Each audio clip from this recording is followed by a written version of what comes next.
Hi అండి, అందరికీ నమస్తే. Welcome to Maithili veg recipes. Summer వచ్చిందంటే అందరికీ కూడా గుర్తొచ్చేది కొత్త ఆవకాయి, వడియాలు, మామిడికాయతో చేసుకునే రెసిపీస్ అన్నీ కూడా గుర్తొస్తాయి. అలాగే ఎక్కడ పెళ్ళిళ్ళకి వెళ్ళినా, ఫంక్షన్స్కి వెళ్ళినా కొత్త ఆవకాయ పెట్టేలోగా చిన్న చిన్న ముక్కలతోటి అప్పటికప్పుడు చేసుకుని ఆవకాయనైతే వడ్డిస్తూ ఉంటారు కదా. ఆ ఆవకాయ రెసిపీని ఇప్పుడు నేను మీకు చూపించబోతున్నాను.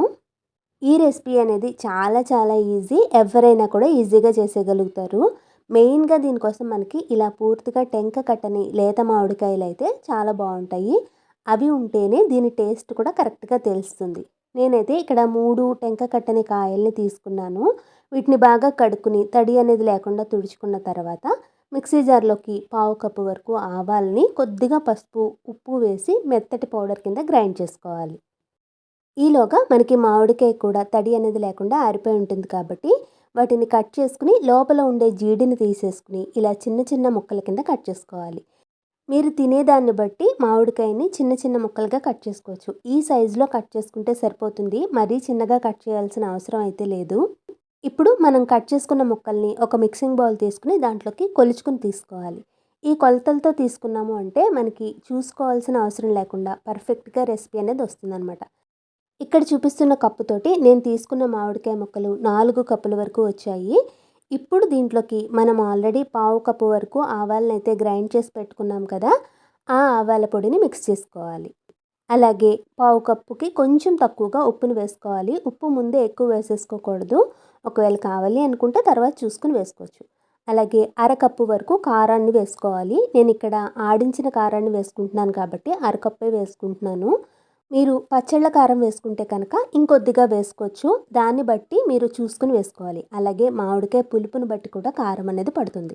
ఇక్కడ కొంచెం పసుపు, పావు స్పూన్ మెంతులు, 1 కప్పు వరకు పల్లి నూనెని వేసుకుంటున్నాను. ఒకవేళ మీరు పల్లి నూనె లేదు అనుకోండి, శాంపిల్గా పెట్టుకునే ఆవకాయ కాబట్టి నార్మల్ నూనెను కూడా వేసుకోవచ్చు. ఇవన్నీ కూడా వేసేసుకుని ఒకసారి అంతా బాగా కలుపుకుని మూత పెట్టి ఒక 3-4 గంటలు వదిలేసాము అంటే ఆ ఆవకాయ మనకి రెడీ అయిపోతుంది. అదే మనకి పెళ్ళిళ్ళలో కానీ, ఫంక్షన్స్‌లో కానీ పెట్టే భోజనాల కోసం ముందు రోజే ఈ ప్రిపరేషన్ అంతా కూడా చేసేసుకుంటారు. ఒక రోజంతా కూడా ఇది ఊరుంటుంది కాబట్టి ముక్కల్లో ఉండే పులుపు అంతా దిగి ఈ ఉప్పు, కారం అన్నీ ముక్కలకి పట్టుకుని టేస్ట్ అనేది చాలా చాలా బావుంటుంది. ఇక్కడ నేను కూడా మీకు ఒక రాత్రంతా ఆవకాయ ఊరిన తర్వాతనే చూపిస్తున్నాను. నూనె అంతా కూడా బాగా పైకి తేలి ఆవకాయ బాగా ఊరిపోయింది కదా! మనకి శాంపిల్ ఆవకాయ అయితే రెడీ అయిపోయింది. ఫంక్షన్ స్టైల్లో చాలా సింపుల్గా చేసుకునే ఆవకాయ మనకి ఇలా ఉంటుందన్నమాట. మీరు టేస్ట్ చూసుకుని ఉప్పు ఒకవేళ సరిపోలేదు అనుకుంటే ఇప్పుడు కొంచెం కలుపుకోవచ్చు. ఇలా శాంపిల్గా పెట్టుకునే ఆవకాయలో మనకి ఆవగుండ, కారం, నూనె ఇవన్నీ కూడా తక్కువగానే పడతాయి. మనం జీడికాయలతో పెట్టుకున్నాం కాబట్టి ఇది ఎక్కువ రోజులు కూడా నిలవ ఉండదు. 15 రోజుల నుంచి నెల వరకు నిలవ ఉంటుంది. నేను అందుకోసమే ఇక్కడ వెల్లుల్లిపాయలనైతే వేసుకోలేదు. మీరు కావాలి అనుకుంటే వేసుకోవచ్చు. కొత్త ఆవకాయ పెట్టుకునేలోగా వెయిట్ చేయాల్సిన అవసరం లేకుండా ఇలా సింపుల్గా పెట్టుకునే ఆవకాయ రెసిపీ మీకు తప్పకుండా నచ్చిందనే అనుకుంటున్నాను.